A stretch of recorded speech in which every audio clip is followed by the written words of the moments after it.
Pernah dikisahkan, dua klan terkuat di masa lalu yang berasal dari desa yang berbeda, yaitu klan Koga dari desa Manjidani dan Iga dari Subagakure memiliki sejarah yang kelam dan menjadi musuh abadi selama berabad-abad. Setelah masa pertempuran mereka selama ratusan tahun, seorang legenda shinobi, yaitu Hanzo Hattori generasi pertama, datang dan berhasil mendamaikan mereka. Perdamaian mereka ditandai oleh sebuah sumpah dan disimbolkan pada batu prasasti yang diletakkan di perbatasan desa mereka. Desa Manjidani dan Subagakure sendiri merupakan desa tersembunyi di pegunungan, atau dikenal dengan sebutan The Hidden Village, yang jaraknya saling berdekatan. Manjidani terletak di atas pegunungan gersang, sedangkan Subagakure ada di dasar gunung. Walau begitu, tak ada seorang pun bisa menjangkaunya, selain penduduk sekitar yang juga merupakan para shinobi.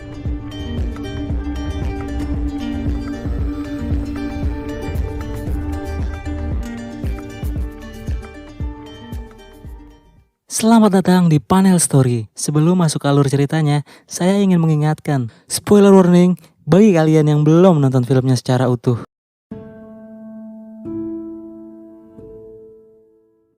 Di awal film, kita dapat melihat seorang shinobi bernama Genosuke, yang juga karakter utama di film ini, sedang duduk di batu sungai dekat air terjun, dan tengah menunggu seseorang datang.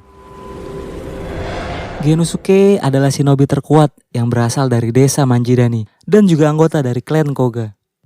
Kita juga diperlihatkan dengan kemampuan khusus yang dimilikinya, yaitu berupa doujutsu atau kekuatan mata yang mampu membuat benda di sekitarnya terlihat lebih lambat dari dirinya, sehingga dirinya bisa merespon dengan cepat pergerakan di sekitarnya. Begitupun saat dia menatap seorang gadis di depannya. Gerakan gadis itu tak hanya lebih pelan, tapi juga sangat mempesona di mata Genosuke. Eits, tunggu. Bukan karena mata Genosuke yang jelalatan. Tapi yang sedang ditunggu Genosuke adalah gadis itu, yang ternyata adalah kekasihnya. Gadis itu bernama Oboro, yang merupakan kunoichi atau ninja perempuan, yang tinggal di desa Subagakure, dan berasal dari klan Iga. Sepasang kekasih ini menjalani hubungan terlarang, karena mereka berasal dari klan yang berbeda satu sama lain. Meskipun saat ini klan mereka sudah berdamai, namun hal itu sangat diharamkan karena mereka masih memiliki perbedaan sudut pandang dari segi ras dan etnis. Dan juga masih menganggap musuh satu sama lain. Perbedaan-perbedaan inilah yang membuat Genosuke memiliki tekad yang kuat untuk menyatukan desa mereka menjadi satu kesatuan yang utuh dengan berniat menikahi Oboro. Dikarenakan Genosuke dan Oboro memiliki peranan penting terhadap desa mereka masing-masing. Karena mereka berdua adalah calon pemimpin bagi desa mereka. Setelah Genosuke melamar Oboro dengan memberikan sebuah sisir pertunangan, pandangan Oboro seketika tertuju ke arah burung Genosuke. Burung elang ini maksudnya, yang menjadi saksi pertunangan mereka. Sementara itu, di istana Sumpu Ninomaru, yang merupakan istana dari Tokugawa Ieyasu, perwakilan klan Koga dan Iga sedang menghadiri undangan kehormatan untuk mempertunjukkan kemampuan jutsu mereka masing-masing. Di depan seorang pendekar samurai legendaris yang bernama Yagyu Munenori dan juga para petinggi istana. Pertunjukan tersebut dipimpin oleh Hattori Hanzo generasi ketiga yang menyandang gelar ketua umumnya para shinobi. Nah, ini dia nih orang ini. Dan juga berperan sebagai pengawal setia untuk Tokugawa. Dari klan Koga sendiri dipimpin langsung oleh ketua klan mereka yang bernama Danjo, yang juga merupakan kakek dari Genosuke. Sedangkan dari Iga juga dipimpin langsung oleh ketua mereka, yaitu Ogen, yang juga merupakan nenek dari Oboro. Klan Koga mengawali pertunjukan terlebih dahulu dengan mengeluarkan salah satu shinobi terkuat mereka yang bernama Chikuma Kushiro untuk melawan prajurit istana. Kushiro sendiri memiliki teknik menggunakan senjata dengan baik dan mampu melempar puluhan kunai di tangannya dengan akurat, hanya dengan sekali lempar. Ini mengingatkan kita dengan salah satu jutsu milik Tenten, pakai 2N ya, yang ada di serial Naruto, yaitu Sashuryu, namun bedanya tidak dikeluarkan dengan gulungan dan tanpa peledak. Dengan kemampuan khususnya inilah Kushiro mampu mengalahkan para pasukan istana dengan mudah. Dari klan Iga sendiri juga diwakili oleh salah satu shinobi terkuat mereka yang bernama Yashamaru yang mampu memanjangkan bulu ketiaknya sebagai jutsu utamanya. Dan bisa menjerat lawannya hingga mati tercekik setelah menghirup aroma tidak sedap yang keluar dari bulu ketiaknya itu. Saat akan membunuh seorang prajurit dengan jutsunya itu, Yagyu Munemori berteriak untuk menghentikan pertarungan. Melihat jutsu-jutsu yang begitu mengerikan yang dimiliki oleh klan Iga dan Koga, Tokugawa Ieyasu ditemani oleh seorang tenkai atau seorang biksu di istana hanya bisa terdiam menyaksikannya dari atas istana. Pada malam hari seusai pertunjukan, Hanzo Hattori beserta Munemori berada di sebuah ruangan dan menyerahkan sebuah gulungan peta kepada tenkai.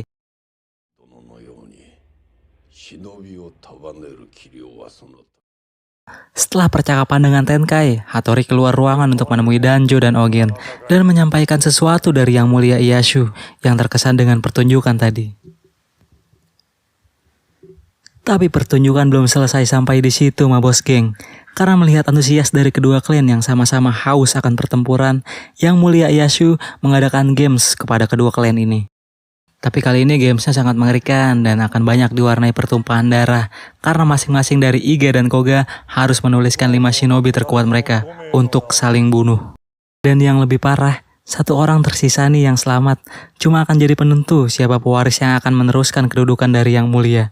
Kalau klan Iga menang, anak pertama Tokugawa lah yang akan jadi pemimpin. Kalau Koga yang menang, maka anak keduanya yang akan jadi pemimpin. Sungguh game yang tidak manusiawi dan menyesatkan. Sejak saat itu, perjanjian damai mereka dihapus dan game ini akan diadakan 2 hari ke depan.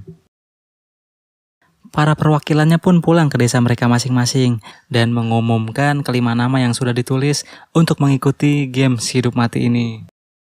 Ogen dari Iga menyebut 5 nama antara lain Yakuji Tenzen, Yashamaru, Minonenki, Hotarubi, yang pada saat disebut membuat Oboro heran, padahal anak ini terlihat sangat lemah. Meskipun kita belum melihat jutsunya, tapi nanti akan ada penjelasannya. Dan nama terakhir yang disebut adalah Oboro sebagai pemimpin skuad. Sedangkan dari Koga, Danjo menyebut Muroga Hyoma, Chikuma Kushiro, Kagero, yang juga merupakan shinobi favorit saya nih bos geng. Terus Kisaragi Saimon, serta akan dipimpin oleh Genosuke sendiri. Genosuke yang memiliki tekad untuk menyatukan Iga dan Koga tidak terima dengan permainan yang dibuat oleh para penguasa ini. Tapi Danjo menjelaskan makna shinobi kepadanya.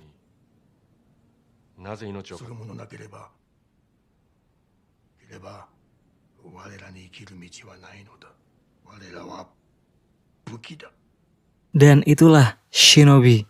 Setelah itu Danjo meninggalkan Genosuke. Di sisi lain, Ogen mewariskan sebuah kalung kepada Oboro dan memintanya untuk melanjutkan kepemimpinan desa kepada Oboro. Setelah itu, Ogen pun pergi ke perbatasan desa dan menemui Danjo.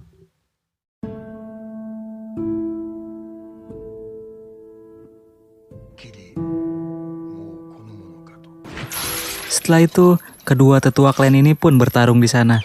Dengan kekuatan yang seimbang, keduanya sama-sama mati pada pertarungan tersebut. Ketika malam, saat Genosuke pulang ke desa usai menemui Oboro di sungai biasa, dia melihat Danjo yang sudah tergeletak tak bernyawa di rumahnya. Lalu Hyuma menjelaskan mengenai kematian Danjo yang disebabkan oleh pertempurannya dengan Ogen. Merasa nyawa kakeknya terbuang sia-sia demi mengikuti permainan yang mulia, Genosuke pun mengajak 4 orang kelompoknya untuk menuju Castle Sumpu dan menemui Hanzo Hattori, serta mengajak Oboro melalui sebuah surat agar sama-sama meminta perdamaian bagi desa mereka. Dan Oboro pun menuruti kemauan Genosuke. Namun, keinginan Genosuke tersebut ditentang oleh Koshiro yang justru menyukai permainan ini dan sudah lama dia mendambakan indahnya baku hantam. Namun, karena mulai saat ini Genosuke adalah pimpinan klan Koga melanjutkan tahta Danjo yang sudah mati, dia pun meminta kelompoknya agar menuruti perintahnya. Keesokan harinya, mereka pun berangkat dari desa mereka masing-masing menuju Castle Sempu. Beberapa anggota klan berangkat bukan karena menuruti perintah ketua mereka masing-masing, melainkan memang ingin melakukan pertempuran satu sama lain selagi aturan perdamaian masih dihapuskan.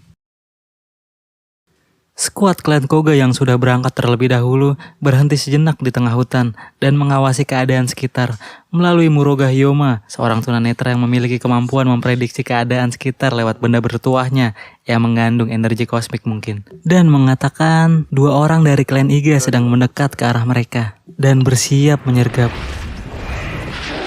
Minonenki, seorang pria yang memiliki naluri binatang buas dari klan Iga, menyerang mereka yang membuat mereka menghindar. Setelah menyergap klan Koga, Minonenki langsung menyerang Kisaragi Saimon dengan serangan brutal. Namun Saemon yang memiliki jutsu menghilang ini dengan sangat mudah menghindari serangan Nenki. Kagero pun muncul di tengah pertarungan mereka yang membuat Nenki melupakan untuk menyerang Saemon. Setelah melihat dede Kagero yang gemoy ini, Nenki dengan semangat meloncat ke arah Kagero dan kemudian menciumnya. Persetan lah ya, berantem mah bisa ntar lagi. Tanpa disadari oleh Nenki bahwa Kagero memiliki racun di dalam tubuhnya yang bisa dia keluarkan dari mulutnya tersebut. Nenki pun tewas dengan mulut yang mengeluarkan darah. Sedangkan satu klan Iga lainnya yang datang adalah Yashamaru yang menunggu kesempatan bertarung di atas pohon. Melihat Koshiro sendirian, dia pun langsung menyerang Koshiro. Koshiro pun kewalahan dengan bulu ketiak Yashamaru yang membuatnya hampir kalah. Beruntung, dia masih memiliki 2 senjata pisau rantai yang mampu melilit tubuh Yashamaru. Yashamaru menghindar satu pisau, tapi pisau yang lain menusuknya hingga tewas. Setelah itu Saemon muncul untuk menjiplak bentuk fisik dari Yashamaru agar dia bisa menyamar dan menyusup ke dalam klan Iga. Dan dengan begitu, dia akan mudah untuk menghabisi mereka. Sementara itu, Hyoma meminta izin kepada Genosuke untuk pergi duluan dan mencari klan Iga yang tersisa di hutan. Setelah mengalahkan Yashamaru dan Nenki, Koshiro beserta Kagero mendatangi Genosuke dan mempertanyakan kenapa dia tidak terlibat dalam pertarungan tersebut. Genosuke pun menjawab, di tengah perbincangan mereka, seorang ninja mata-mata yang bukan dari klan Iga maupun Koga sedang mengawasi mereka dari balik pepohonan. Ninja mata-mata itu ternyata ditugaskan oleh istana. Sementara dari dalam istana Senpu, Hanzo dan Tenkai sedang mengatur strategi untuk melakukan pemusnahan terhadap desa Manjidani dan Subagakure. Karena mereka beranggapan jika kedua desa ini tetap ada, maka hal itu akan sangat berbahaya dan berpotensi akan merusak kedamaian dan stabilitas negara. Dan itulah alasan games ini dibuat, agar para shinobi terkuat dari desa masing-masing mati dan tidak ada di desa saat hari pemusnahan. Karena pasti mereka akan menggagalkan rencana ini. Ditambah, 2 legendaris Hattori Hanzo sebagai pemimpin klan para shinobi dan Yagi Monemori pada generasi ini tidak sekuat generasi sebelumnya. Dan mereka pun akan dipastikan tidak akan bisa berbuat banyak ketika hal yang ditakuti Tokugawa Ieyasu akan benar-benar terjadi. Sementara itu, 3 anggota klan Iga yang tersisa berada di dekat sungai kecil. Mereka sedang duduk dan menunggu waktu yang tepat untuk bergerak. Di situ Oboro mengungkapkan kepada Hotarubi bahwa dia menganggap Hotarubi seperti adiknya sendiri. Begitupun Hotarubi yang menganggap Oboro adalah satu-satunya keluarga yang dia miliki. Oboro juga heran mengapa Hotarubi yang masih remaja ini harus diikut sertakan dalam permainan. Karena secara kemampuan pun Hotarubi tidak begitu hebat. Dia cuma ninja medis, bukan tipe shinobi petarung, dan cuma ngandelin kupu-kupunya saat dia dalam bahaya. Itu pun agar dia bisa kabur. Di tengah kelengahan mereka, Hyoma muncul memanfaatkan keadaan. Dia menusuk Tenzin yang sedang memahat kayu kecil dari belakang hingga menyebabkan dia terkapar di tanah. Lalu Hyoma berjalan menuju Hotarubi dan Oboro, tapi kupu-kupu Hotarubi datang dan menghalanginya. Saat sibuk mengusir kupu-kupu itu, tiba-tiba sarung pedang menusuknya dari belakang. Dan ternyata yang melakukan itu adalah Tenzen yang berhasil bangkit melalui jutsu regenerasinya dengan cacing yang ada di dalam tubuhnya. Hyoma pun tewas di tempat itu. Sesaat sebelum Hyoma dihabisi, muncul Genosuke dari belakang yang langsung terdiam melihat kejadian yang kemudian membuat Genosuke dan Oboro saling menatap, seolah mereka berdua ditakdirkan berseberangan. Saat Tenzen ingin membunuh Genosuke yang terpaku menatap Oboro, tiba-tiba Kagero datang dan membawa lari Genosuke.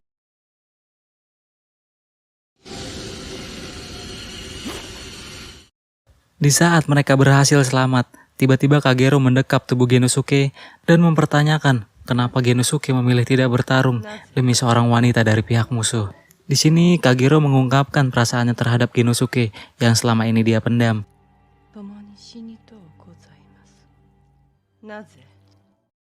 Kagero sempat ingin mencium Genosuke, namun dia sadar hal itu akan membuat orang yang dicintainya akan mati.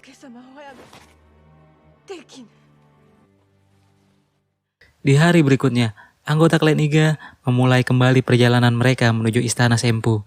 Oboro, Hotarubi, dan Tenzen belum menyadari jika ada seorang klan musuh yang menyamar sebagai teman mereka. Di tengah perjalanan, mereka dihadang oleh Koshiro yang melempari mereka dengan senjata tak terbatasnya. Mereka pun menyelamatkan diri mereka dengan berlari ke sebuah gang kecil untuk berlindung. Di saat mereka bersembunyi, Simon yang menyamar sebagai Yashamaru mencoba menusuk Oboro dengan pedang. Tapi Hotarubi dengan cepat menangkis pedang tersebut yang membuat tangannya terluka. Tenzen pun segera bereaksi dengan menebas Simon hingga tewas. Namun justru Koshiro semakin brutal melihat temannya terbunuh dan terus melemparkan kunai ke arah mereka. Tenzen pun mencoba melawan dengan mengeluarkan senjata dan membalas lemparan Koshiro. Tapi dia mengincar tiang kayu tempat Koshiro berada. Koshiro pun jatuh dan terluka setelah mengenai senjata milik Tenzen. Di saat Hotarubi menyembuhkan lukanya dengan serbuk, Oboro menghampirinya untuk memastikan keadaan Hotarubi.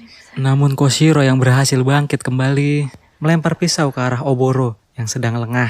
Lagi-lagi Hotarubi menyelamatkan nyawa Oboro, tapi kali ini harus ditukar dengan nyawanya sendiri. Hotarubi pun tewas. Mendapat kesempatan untuk kabur, Koshiro mencoba melarikan diri dengan kuda penduduk. Setelah Hotarubi tewas, Tenzen pun mengungkapkan alasan kenapa Ogen mengikut sertakan Hotarubi, yaitu agar Oboro dapat melihat kematiannya di hadapannya.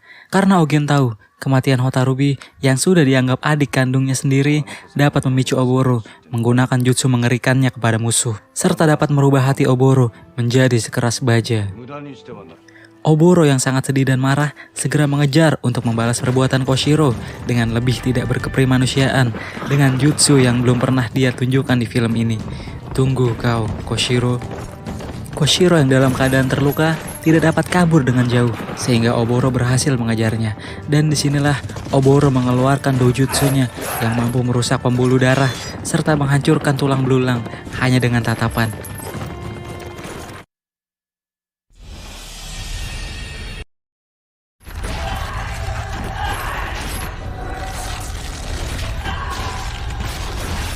Koshiro pun jatuh karena jutsu ini, dan tanpa ampun, Oboro segera menghabisinya.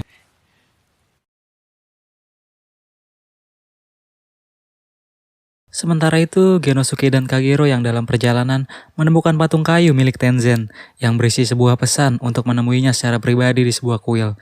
Genosuke pun menuju kuil tersebut untuk menemuinya, dengan menyuruh Kagero menunggu di luar. Tenzen mengungkapkan sejarah shinobi kepada Genosuke karena dia sudah hidup selama ratusan tahun. Dari era peperangan hingga era yang damai ini. Dia pun menyadari shinobi sudah tidak diperlukan lagi saat ini dan juga selalu mencari cara untuk mati di tangan musuh. Karena itu akan membuatnya mati sebagai shinobi. Tapi sampai saat ini dia belum menemukannya.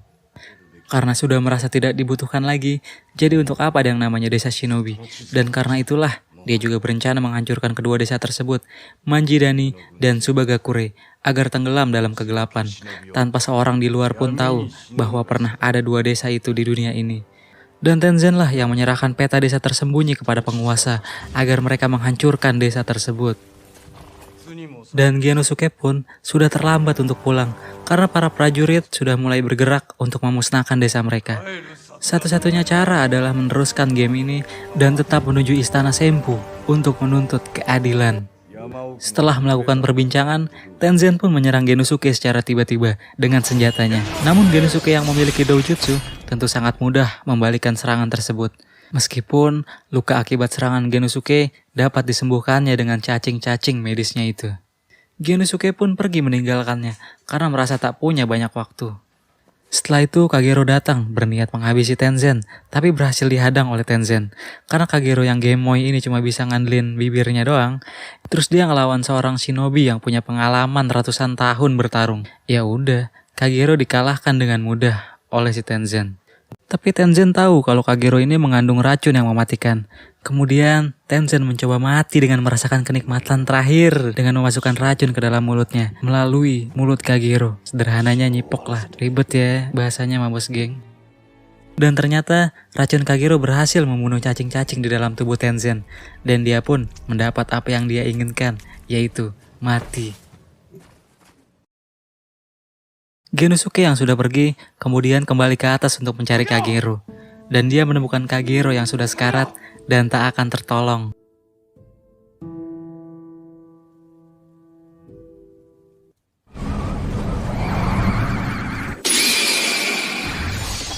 Setelah itu, para ninja bayaran istana datang untuk menghabisi Genosuke yang tersisa. Namun karena Genosuke sudah tahu mengenai rencana para penguasa dan juga dipicu kematian Kagero yang adalah orang terakhir dari kelompoknya, dia pun akhirnya bertarung kembali dan membantai mereka semua.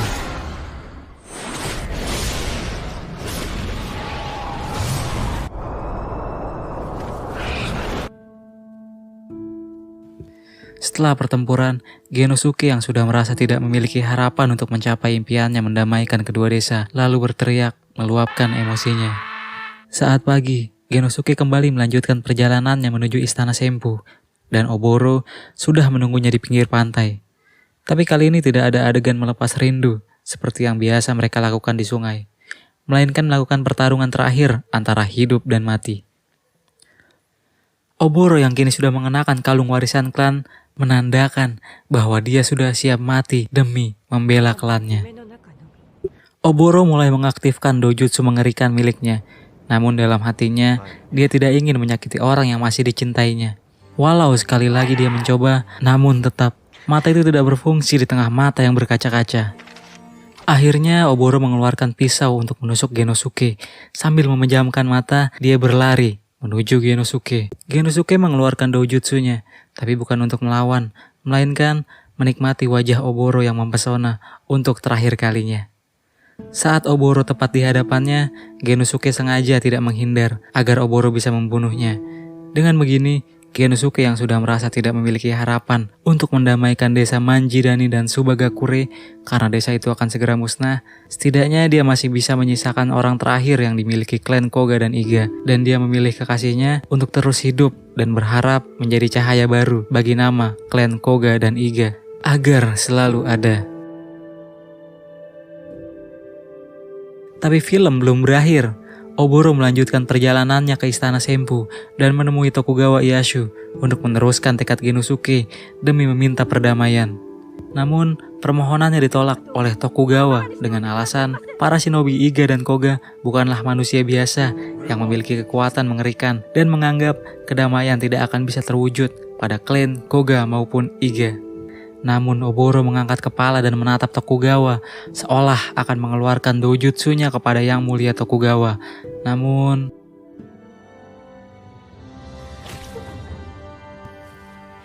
dia memilih membutakan mata penghancurnya untuk selamanya dan kembali memohon. Merasa iba dengan pengorbanan Oboro yang sampai melakukan tindakan senekat itu, Tokugawa pun mengabulkan permohonannya dan menarik kembali pasukan dari Manjidani dan Subagakure. Oboro pun berhasil mewujudkan tekad Genosuke.